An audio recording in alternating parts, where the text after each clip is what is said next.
Okay, so what if I told you there's a system for mastery that pretty much rejects every conventional rule of success you've ever heard?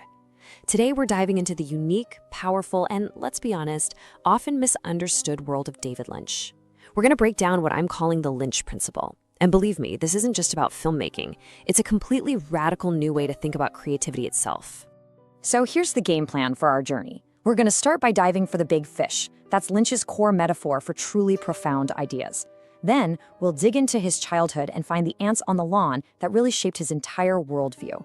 From there, we'll unpack his revolutionary philosophy of feeling and the daily system for sovereignty he built around it.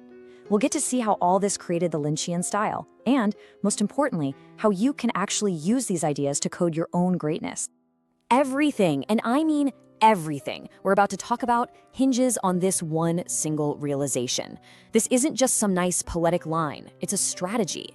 It's the moment David Lynch figured out that the best, most powerful ideas, they aren't found by thinking harder or chasing trends. No, they're found by going deeper, into the subconscious, into those quiet, dark places where logic is just too scared to go.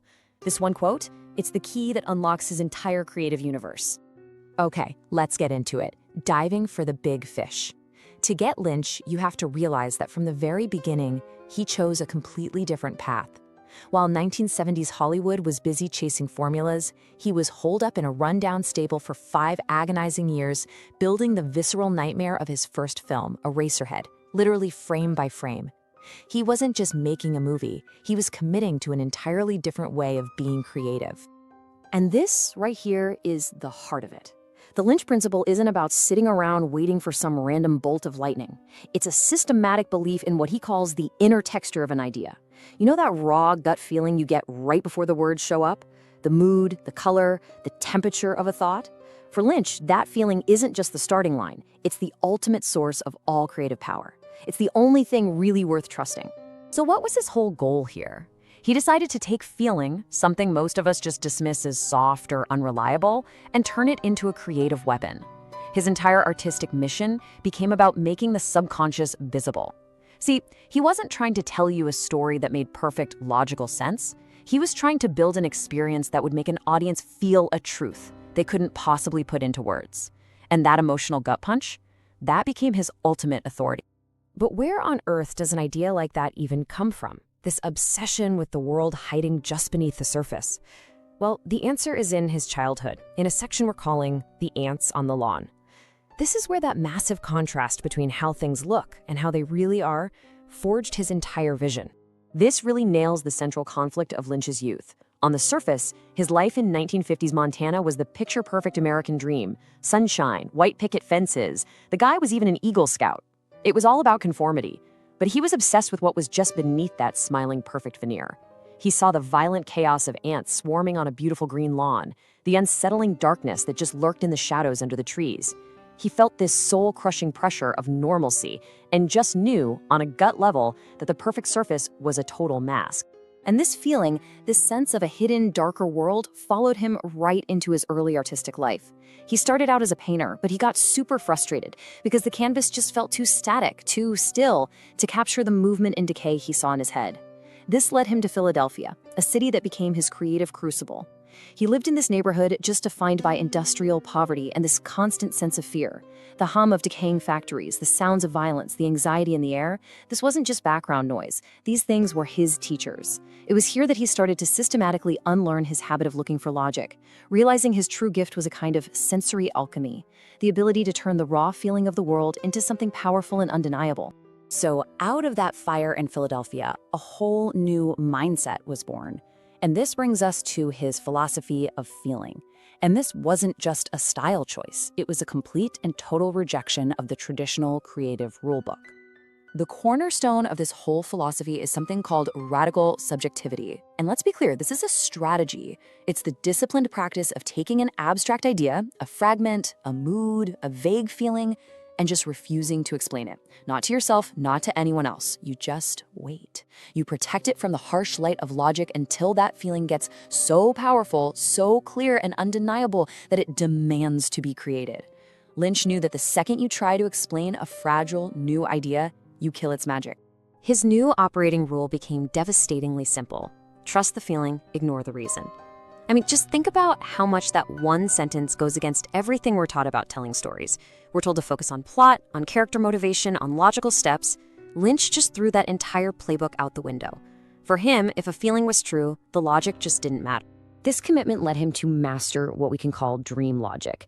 Now, this isn't about being random or making no sense. It's the complete opposite. It's a disciplined belief that the quality of your work is directly tied to your willingness to dive into those deep, dark, subconscious waters to find the truly big fish, the profound, powerful ideas that thinking on the surface can never, ever touch. Which, of course, brings us to the big, multi-million-dollar question. This all sounds wonderfully artistic and everything, but how do you actually do it? How do you build a reliable, repeatable system around something as slippery and abstract as a feeling? Well, the answer is in our next section, a system for sovereignty. This is where we get practical. We're moving from the why to the how, the tough daily habits Lynch used to turn his philosophy from a cool idea into a concrete working practice. So, Lynch treats his creativity like a high-performance lab with 3 core pillars. First, the dive. Twice a day, every single day, he practices Transcendental Meditation. But this isn't just about relaxing. The goal is to quiet down that conscious, analytical part of his brain. You know, the one that's always judging and explaining, to let deeper, stranger, clearer ideas bubble up. It's a way to literally force creative clarity. Second, the texture audit. He is relentless about checking every image, every sound, every line against its original raw feeling to make sure it stays true. If a scene logically works but feels wrong, the feeling wins, every time. And third, Sonic Sculpting.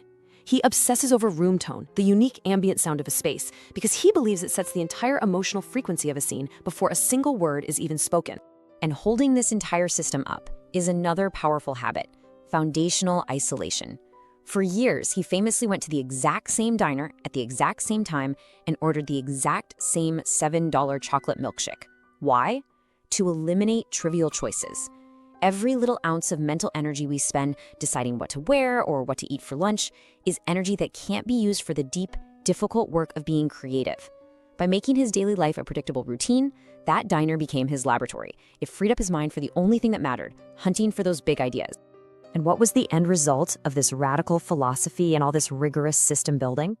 Well, nothing less than a complete transformation of global cinema. This is the birth of Lynchian. And the payoff was just immense. The struggling painter from that stable became a true cinematic architect. He took ordinary things, a red room in Twin Peaks, a slice of cherry pie, a blue velvet curtain, and he charged them up with such specific, powerful feeling that they became global icons. But his greatest legacy was this. He absolutely destroyed the suffocating myth that art has to make sense in a logical A to B way. He proved, without a doubt, that the unvarnished feeling, that inner texture, is the only currency that really matters if you want to create something that lasts. So what does all this mean for you and me? That's our final section, coding your own greatness. Because Lynch's journey isn't just a biography, it's a practical guide for anyone, in any field, who feels trapped by that constant demand to be logical and predictable.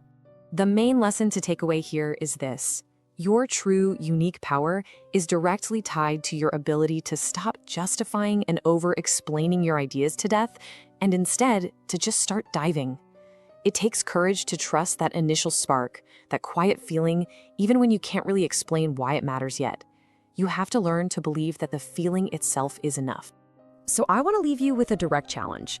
What's the big fish swimming around in your own subconscious? What's that strange, compelling, maybe even kind of scary idea that you've been ignoring because it doesn't seem practical, or it doesn't fit the mold, or you're just worried what other people might think? What have you been avoiding just to be safe? All right, to wrap this all up, just remember these principles.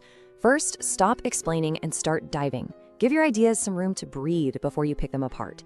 Second, learn to trust your intuition over that relentless demand for outside logic. Your gut feeling, that's data. And finally, find an idea that gives you a powerful feeling and commit to it so deeply that you forget to even ask why.